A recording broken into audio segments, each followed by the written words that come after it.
Good afternoon, everybody. I think the nomenclature interviewer is a bit of a hard nut. I've never been a TV personality or a radio personality, so interviewer is not bad. What I'd like to do is to actually showcase a couple of slides, a few slides about Malaysia, and then talk about the different genres of real estate we have there and what the opportunities are. Perhaps I can do this up there. Okay, first of all, the property ownership. I've been to the Asia-Pacific region, and one of the reasons why Malaysia is an underserved market is purely because if you look at this chart up here, the opportunity for ownership, direct ownership, is very clear in Malaysia. We follow the Australian torrent system of real estate ownership, and if your name is in the title, it's yours, and you're protected by the Constitution and by law. It's indefeasible. So to a large extent, we've studied the ownership patterns.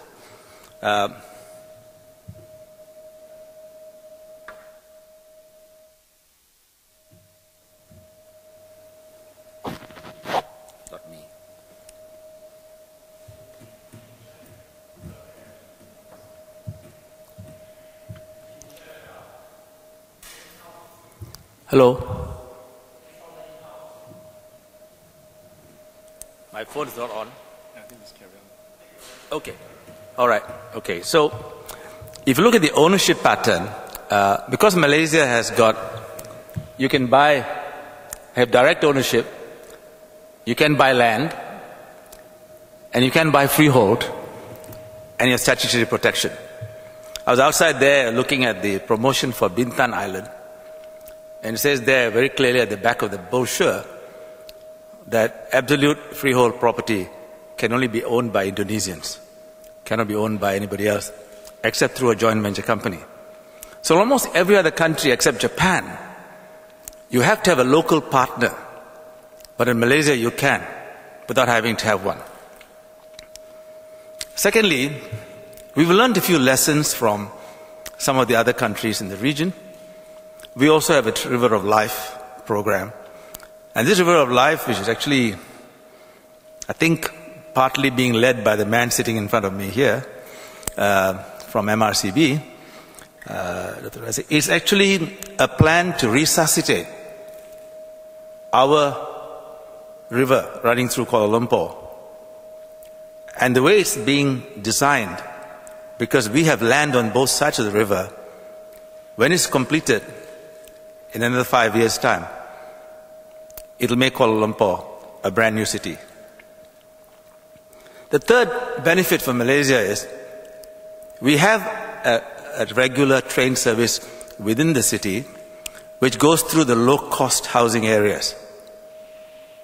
Now, we have a major MRT that links the entire 10 local councils together with a population of 6.4 million with the first network running north to south, from the north, which is north of Kuala Lumpur, this is Kuala Lumpur, north of Kuala Lumpur, run down to the south, and there's another line coming to the left to right, and one more line doing a circle line, very much how the first three lines of the London Underground. What are the other features there? The accelerated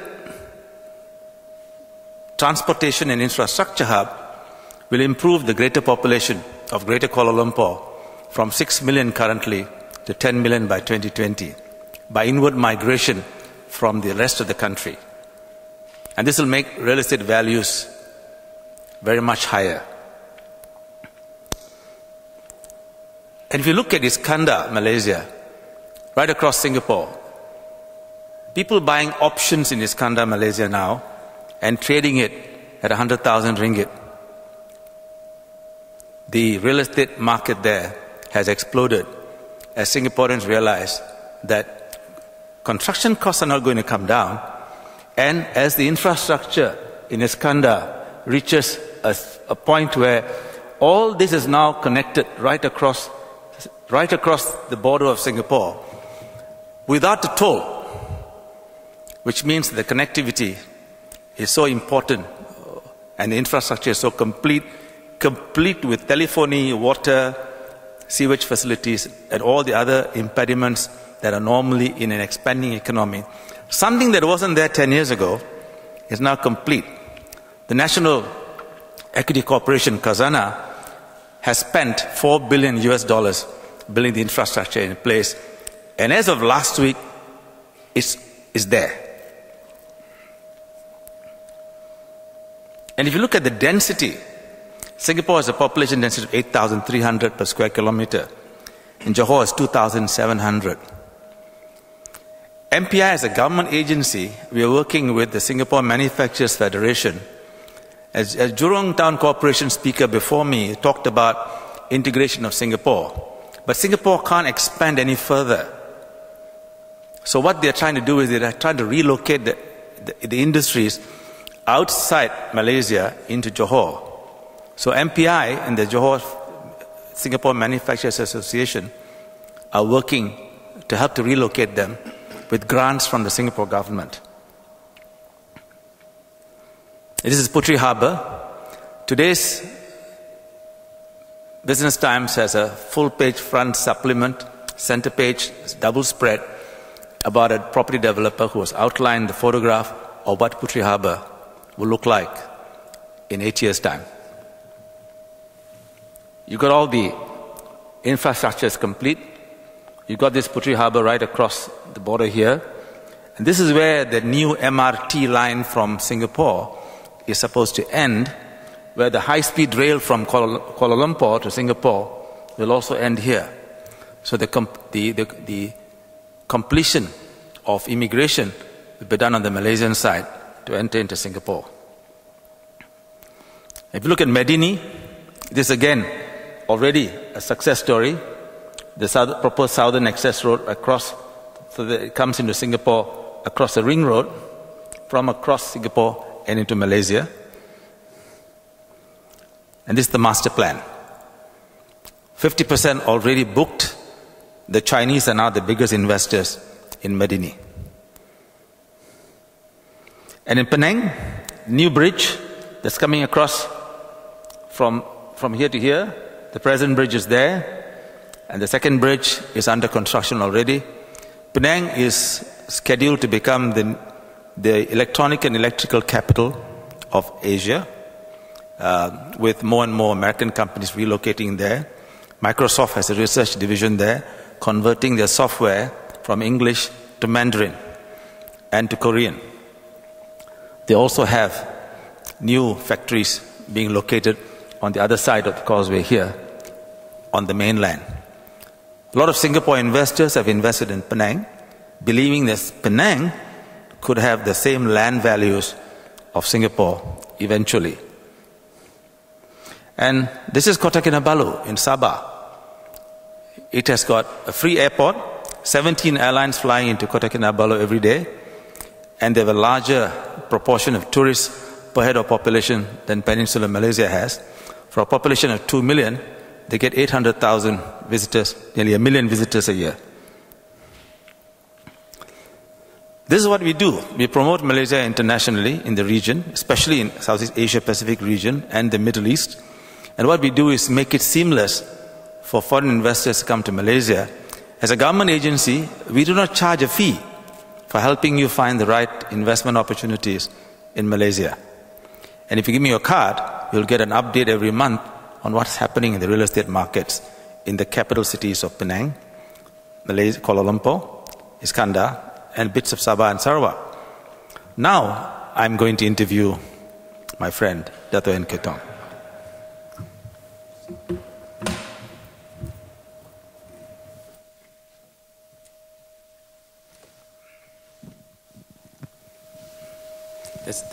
Looks like you're going to put up with this guy for a while, this noise for a while.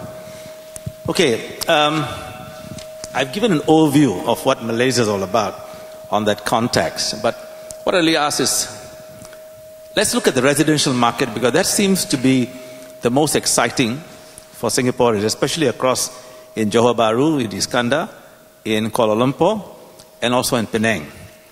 every time we have a seminar on Penang property in Singapore, MPR has a showroom in Shenton Way, in the SGX Center. We get a lot of people turning up, and we realize that there are hundreds of thousands of Penangites working in Singapore who wish to go back to Penang when they retire. My favorite story is, of course, when you talk about medical costs in Malaysia, it's the cheapest medical cost compared to Singapore. And everybody tells him, but Singapore has a better reputation than Malaysia for medical facilities. And I said, of course, because 60% of all doctors in Singapore are Malaysian. So we send them across here, then we bring them back there. You get the same facilities for 1/3 the price. Some Singaporeans have taken up advantage of that. I'll just give you an example. To do laser surgery on your eye for corrective surgery is 3,500 Sing dollars per eye in Mount Elizabeth Hospital. Across the causeway in Johor Bahru, same equipment, same specialist, is 3,000 ringgit per eye. That's about 1/3. So more and more Singaporeans now, with the MediSafe being able to be used in Johor Bahru hospitals, are moving across there to do the medical services. But looking at residential market, what are the main drivers of residential property in Malaysia? NK. Thanks, Kumar. Actually, I should be interviewing him because he's more knowledgeable on the markets. But I just wanted to preface my comments in 30 seconds. I'm what I describe as cautiously optimistic. We do this Harrison assessment profiling tool, and I do this once a year. And on a scale of 1 to 10, I'm an 8.1 on optimistic and a 7.2 on risking. So if you add those two together, it's a recipe for disaster. Except every year, sitting at 9.9 is analyzing pitfalls. So that means I look for where things can go wrong. So that's my number one trait. So I describe myself as cautiously optimistic, and now I'll get on with the interview. What are the drivers? I think, yesterday, you look at some of the comments that were made, and I found a very interesting one. One of the slides, actually, that Scott Dunn had here in this room when he was talking about gateway cities. He was looking at price-to-income ratios. And ironically, the next panel is on Vietnam. But at the top end was Ho Chi Minh City at 50 times. And at the bottom end was KL. So I think what they're saying is KL is incredibly affordable. The price-to-income ratio of major cities, so we are at the low end. And just once a year, we come here to meet our customers. We have 7-8 tables. We have dinner. We go around. And, coming from Singapore, they'll talk about the pollution, the corruption, the bureaucracy, the traffic, all that. And I look at them and say, isn't that great? It's all priced in. Right? On the one hand, it's priced in. But on the other hand, I think if you look at what's happening, and Kumar shared some of that already, with what the government is doing to really push the envelope, to push the development in KL.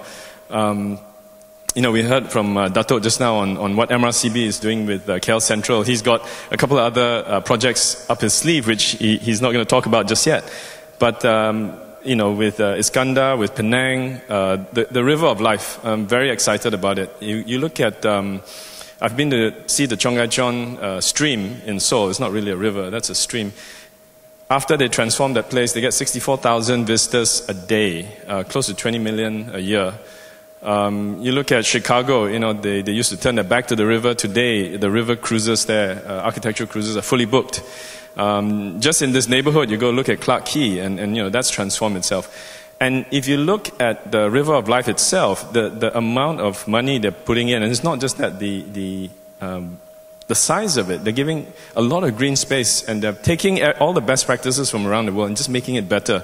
So I think there's opportunity there for KL. Government has the economic transformation program with a lot of new key economic activities, and one of which is Greater KL, looking to increase the population from 6 to 10 million. Now, they say by 2020, so maybe it won't happen by 2020, but the direction is in the right direction. Looking to attract 200 multinationals to relocate to KL, expat population to go from 9% of 6 million to 20% of 10. So really, you're talking about increasing 1.46 million expatriates in the city. So things like the MRT, the River of Life, and some of the initiatives being done by One Malaysia Development, Bandar Wawasan is, I think, a 200-acre development, and KL International financial district. A lot of catalytic and infrastructure type developments to make KL a vibrant place. So I think that's quite exciting. I think you've covered what's happening in Iskandar. That's just a pure differential of real estate pricing between a city like Singapore and just being across the border. So a lot of opportunities going forward. We're looking at also the other sectors in the economy. For example, we talked earlier about retail. There was a retail seminar earlier on this morning. And one of the content was from KLCC, the fact that Kuala Lumpur City Centre has got a fantastic retail centre. But very few people know that Malaysia has 300 shopping centres in the country and rising by about 30 to 50 a year. Now, like China, not all of them will succeed, but waterfront is its own level. Some of them end up as education centres, some of them end up as hospitals, some of them end up as restaurants. So we still build them because we have the land and the space to do so. But in the commercial sector, I'm very envious of how Singapore has turned its financial centre around and turned the Marina Bay Financial Centre into a real dynamic centre here. And the reason for that is the master plan. I saw the master plan 15 years ago, and it's taken them 15 years to reach critical mass today. And it's something we are learning in Malaysia as well. It's about time. Iskandar took 20 years to realize its full potential. And 10 years after, it's been resuscitated again. And so it takes time to create the critical mass. But those who come in early enough, no, that's not my music. Mine starts with a ting, ting, tang. So change it. So if you look at the real estate potential there, you got an enormous advantage for those coming in early. And this is where the advantage lies. And I think I've been watching Singaporeans buy into Malaysian real estate across the border. Long before Iskandar became a reality, they were buying at 150 to 200,000 Sing dollars for a gated residential property, landed property. And I did an exit interview 2 years ago when I asked them, what is the reason why you're buying in Johor Bahru when you already have an HDB here and an opportunity to buy something here? And there are three types of investors across there. The first was retirement. He said, I can't afford to live in Singapore with the casino prices pushing everybody up the value chain. And my salary ended when I retire. So I need to move across to Singapore. My children can work here, but I can't afford to live here. And I don't expect my children to support me. First level. And he says, 150 to 200,000 Sing dollars is easy for me to purchase because my HDB flat is worth 5 times that value. So I could easily relocate. The second guy was more interested in education. He says, I don't want my children to go through this kind of urgent, pushy education system in Singapore. I want to put them through a private school in Malaysia where there's a better quality of life, more sports orientated, and not so regimented. The third guy was looking at education, at work. He says, I can't get past the glass ceiling in Singapore, so I want to relocate to Malaysia. So there was a first generation of purchasers of that genre. The current generation is also looking at the value, and Singaporeans are very kiasu. If they can make money out of something, they'll make money out of something. Even the $100 a day to enter a casino has not stopped Singaporeans from entering the casino. So now they're looking at a capital approach to real estate purchase in Johor, where they're looking at buying it speculative. And because Malaysia's land laws are very relaxed, they know that they can buy it, leave it there for 10 years, go back there, and unlike Vietnam or Thailand or Indonesia, no one can steal your property from you, even if it's empty. So next question is, NK, what is missing from Malaysia to increase the value of its real estate? What's missing? I think it's size, visibility. I think you've done it. You go around promoting Malaysia. The challenge we have is that there's good quality, but it's not as visible. If institutions want to come in and put 50, 100 million US down, it's quite difficult to find it, assemble it, and manage it. So I think the smart money comes in now. They're prepared to come in at lower entry costs, looking for opportunities. A little bit harder to find. But once they are positioned, then they are ready when the market continues to move up. Yeah. The good news is that a lot of the real estate in Malaysia is locked up with government agencies and government-linked companies. And now they're seeing the benefits of turning it into a real estate investment trust. There are 15 new GLC REITs being planned in Malaysia, running the range from commercial real estate to retail to industrial real estate. And they're looking at about $6 billion US dollars worth of real estate coming on the marketplace over the next 5 years, so long as the yields are being matched.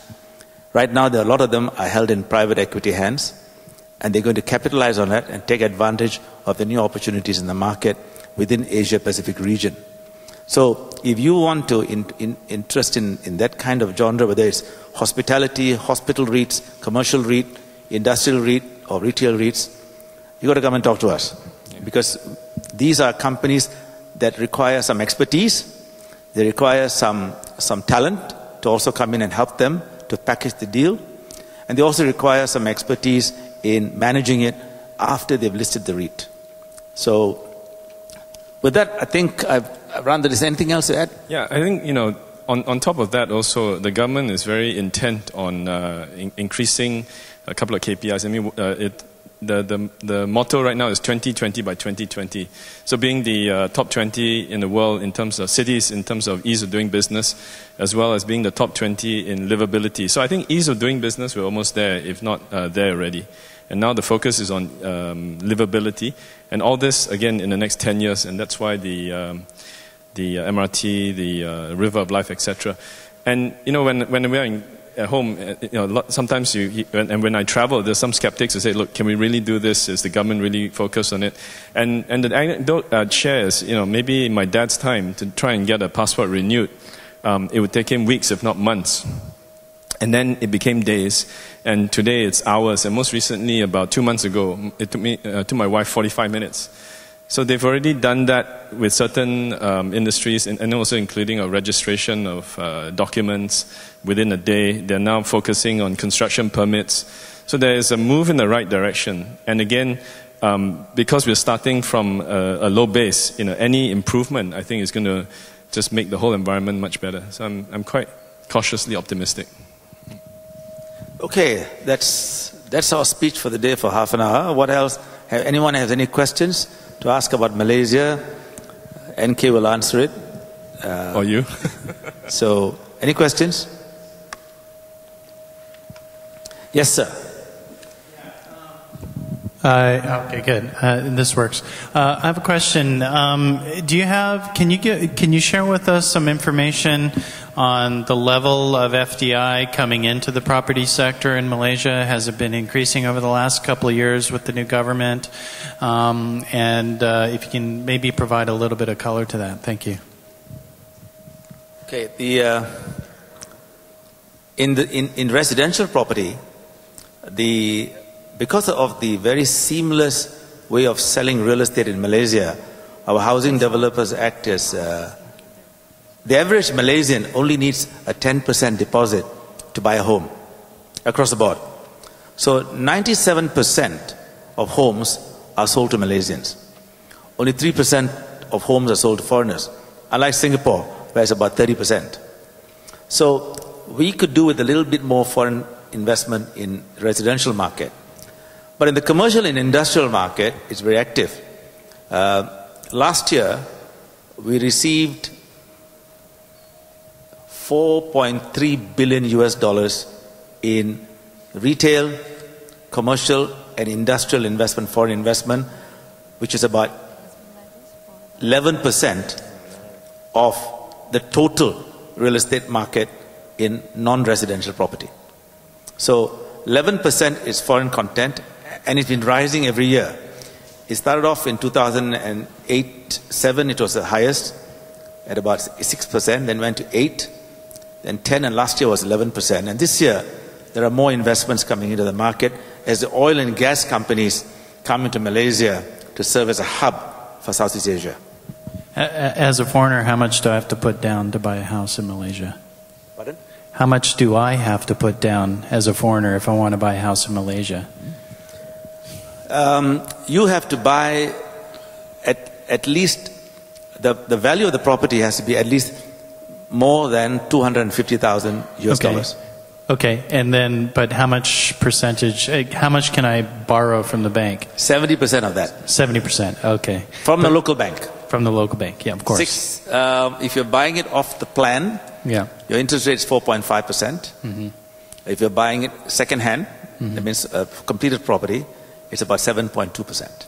Okay, well, that's it's very good to know. Are there any questions back here? Hi.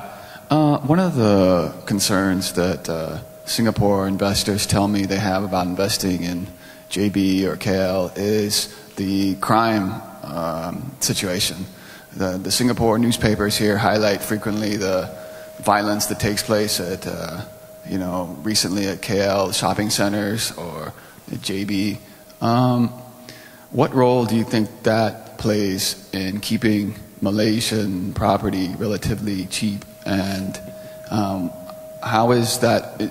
Is it improving? What expectation can we have that situation will get better going forward? That's a common question asked in Singapore. There is a price to pay for security. I mean, Singaporeans don't realize it, but they do pay a high price for security here. According to the statistics I got, 1 in 10 Singaporeans are in the security business.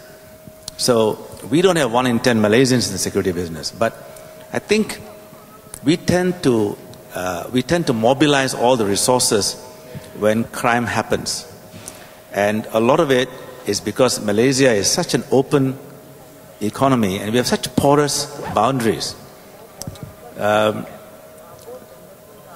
Let me give you some statistics of the people who currently live in Malaysia.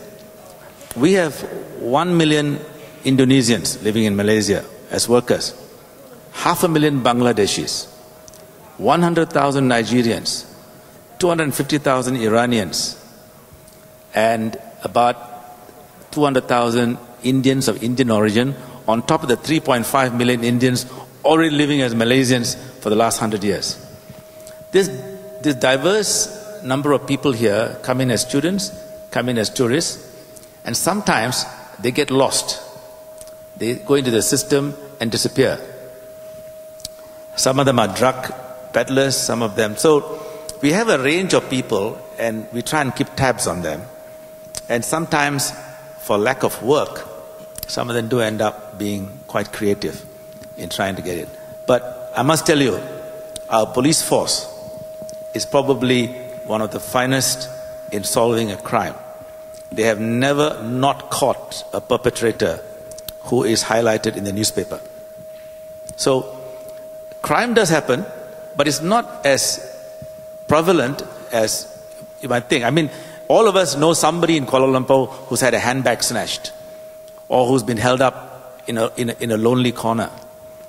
And we always tell our people to take the normal precautions you take if you're a tourist in Barcelona or a tourist in Ho Chi Minh or Jakarta. The same risks apply. And if you're in Saudi Arabia, if you get robbed, you get thrown in jail, not the perpetrator. So in that context, we're a lot safer than you think, because it's a very small population part that gets affected.